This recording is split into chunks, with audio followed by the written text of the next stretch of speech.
Implikasinya sekarang ini sebelum kita memfilsafatinya ya, kita lihat teknis-teknisnya. Implikasi itu berarti semacam efeknya. Jadi ini 3 proses utama yang penting kita jalankan saat istiqomah. Oke, bismillah. Assalamualaikum warahmatullahi wabarakatuh. Kita lanjutkan lagi belajar kita, ngaji kita. Kalau kita mampu istiqomah, pikiran kita akan tenang. Kenapa? Sesuatu itu kita istiqomahi kan berarti kita sudah mantap. Kalau sudah mantap kan kita tidak perlu berpikir panjang lagi.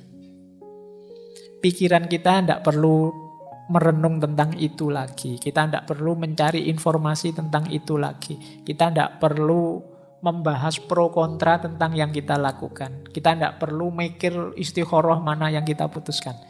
Kalau sudah kita istiqomahi berarti sudah mantap. Pikiran sudah lebih tenang. Kita sudah mengalami sendiri, menjalaninya langsung.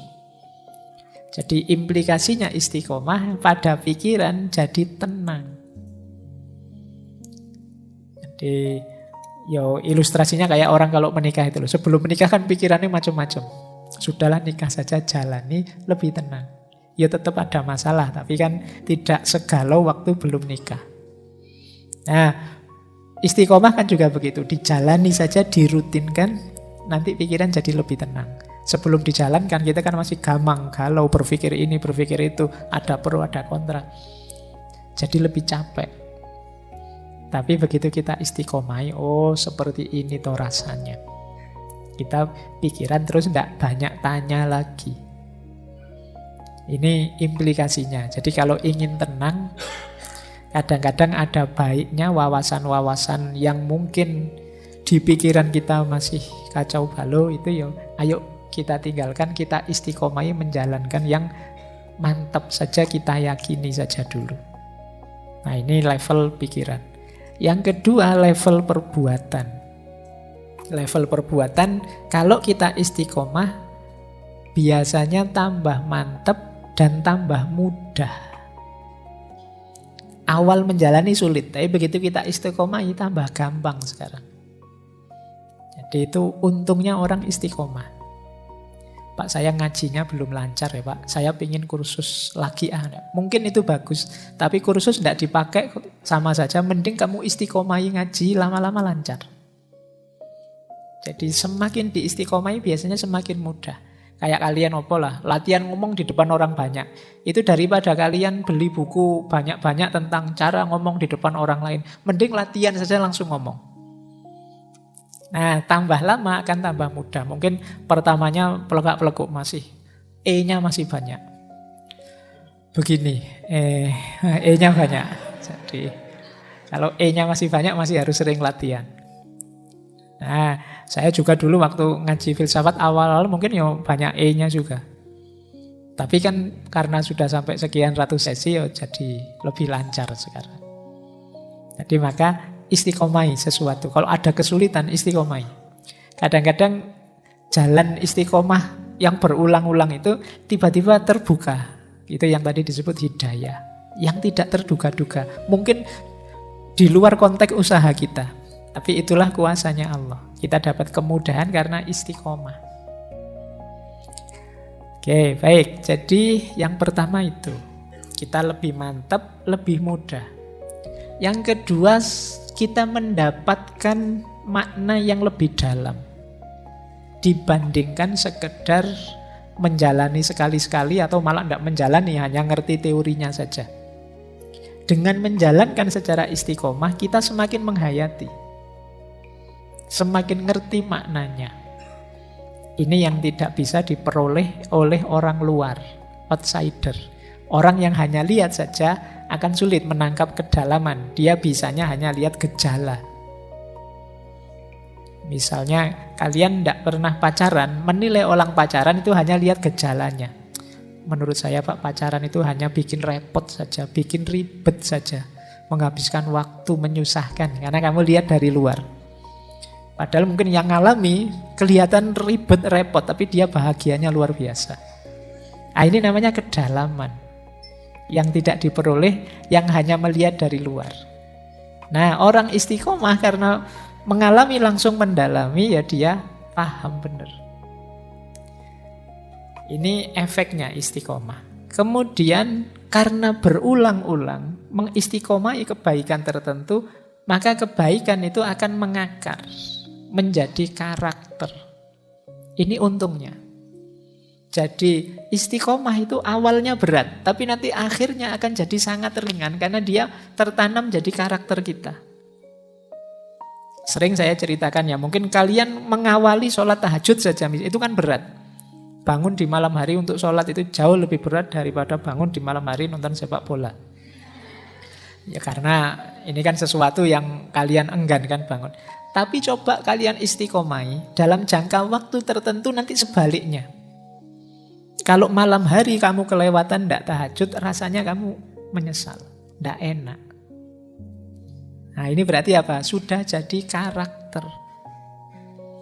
Kalau kita terbiasa jujur, bohong itu kan tidak enak. Sama. Kalau kita terbiasa bohong itu mungkin jujur itu rasanya cringe ya. Jadi aneh. Ternyata aku masih bisa jujur juga ya. Padahal biasanya ya ndobos terus aku ngomongnya.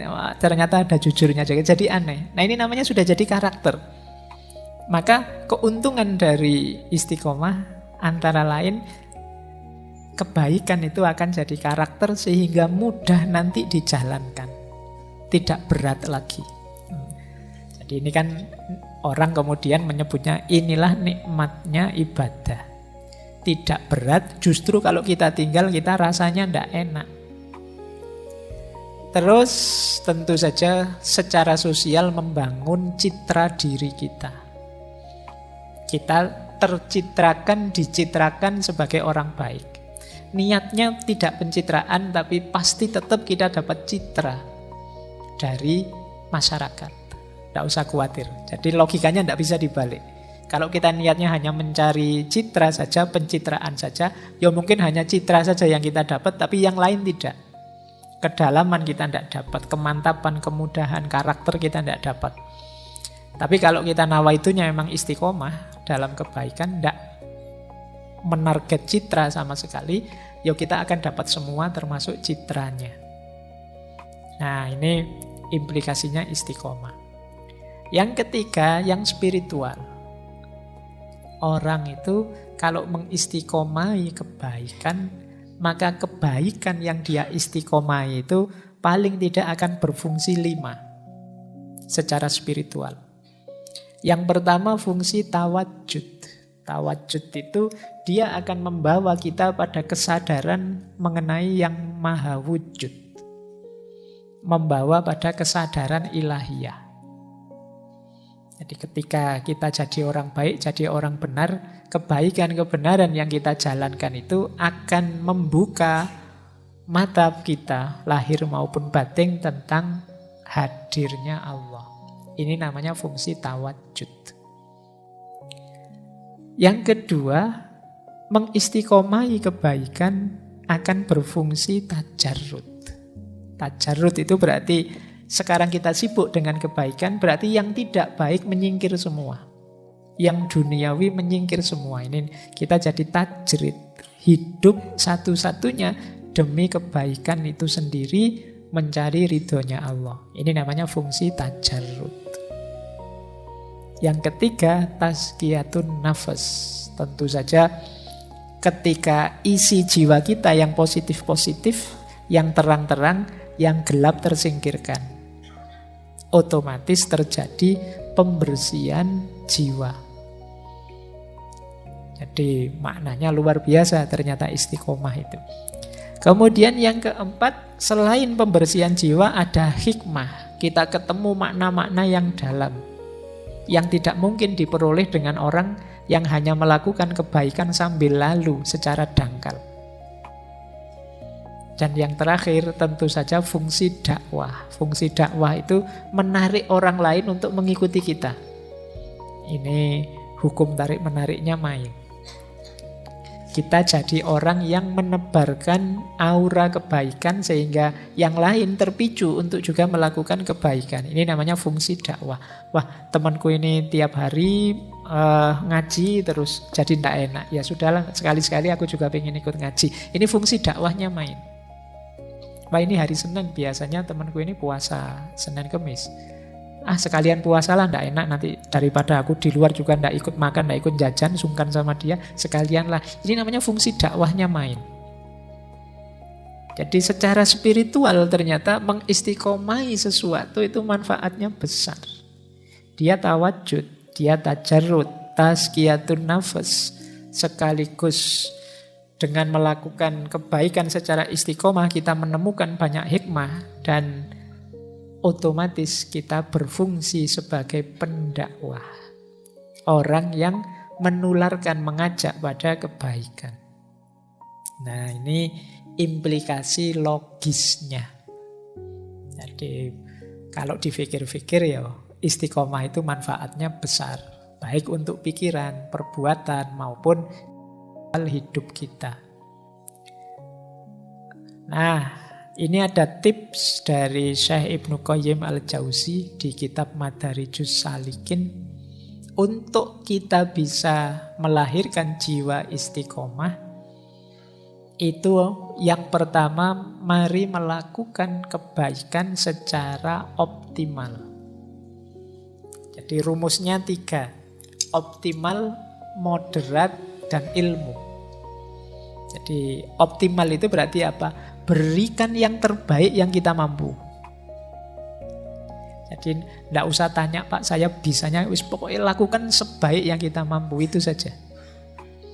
Mungkin ya belum sempurna, tapi itulah yang bisa kita berikan, yang bisa kita lakukan. Ini namanya optimal. Jadi itu kunci pertama yang membuat jiwa kita bisa istiqomah. Kunci kedua, kata Ibnu Qayyim, untuk membentuk jiwa yang istiqomah, selain kita menjalankan sekuat kita, yang kedua jangan melampaui batas, berlebihan, atau mengurangi batas. Harusnya sih kita kuat melakukan sampai batas ini, tapi kita tidak melakukannya atau melampauinya. Ini namanya tidak moderat. Jadi kalau sepertiga malam terakhir saja sholat tahajud, saya bisa, Pak. Oke, tidak apa-apa. Jangan dikurangi, jangan ditambahi. Nah, ini berarti pas. Ini memudahkan untuk istiqomah. Dan yang ketiga, ilmu. Ya tentu saja harus cocok teorinya. Jangan ngarang sendiri. Segala sesuatu ada ilmunya. Jadi membangun jiwa istiqomah itu, rumus pertama, berikan yang terbaik yang kita bisa. Rumus yang kedua, jangan berlebihan. Dan rumus yang ketiga, belajar terus. Tambah terus ilmunya. Sehingga kita bisa tambah baik, tambah baik. Lanjut. Nah, kembali ke Imam Syekh Abu Ali Ad-Daqqaq tadi. Prosesnya istiqomah, kata beliau, lewat 3 jalan. Yang pertama takwim, yang kedua iqomah, baru ada istiqomah. Berarti kalau versi beliau ndak ujuk-ujuk, wah saya pengen istiqomah Pak, ndak, ada prosesnya dulu, pelan-pelan. Awalnya apa? Takwim. Takwim itu sama seperti takholli, pembersihan jiwa. Jadi pintu gerbangnya apapun itu ya tobat, seperti minggu lalu ya. Ini namanya takwim. Takwim itu berusaha berdiri. Nah, untuk bisa tegak berdiri, ya kita perlu membersihkan jiwa. Membersihkan diri kita. Pak, apa enggak bisa, Pak? Saya masih sangat kotor dan ingin melakukan istiqomah. Kalau istiqomah hanya dalam definisi mengulang-ulang kontinu satu tindakan, mungkin bisa. Tapi kalau hanya ini kan tidak kena tujuannya istiqomah tadi. Karena kebaikan itu kalau diwadahi oleh wadah yang kotor, keluarnya bisa kotor. Atau dia tidak jernih lagi.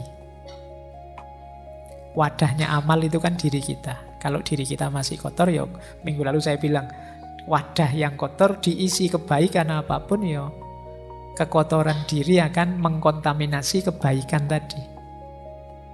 Jadi proses pertama takwim dulu. Jadi perjuangan pembersihan diri ini nanti jadi kunci di kebaikan apapun. Kalau sudah baru iqomah. Ini mirip seperti tahalli. Kita isi dengan kebaikan-kebaikan. Menegakkan kebenaran itu iqomah. Dan ulang-ulang terus sampai menjelma istiqomah. Jadi ini 3 proses utama yang penting kita jalankan saat istiqomah. Bersihkan diri, isi dengan kebaikan, istiqomahi kebaikan itu. Tidak bisa ujuk-ujuk, saya pingin istiqomah Pak, sekarang langsung tidak.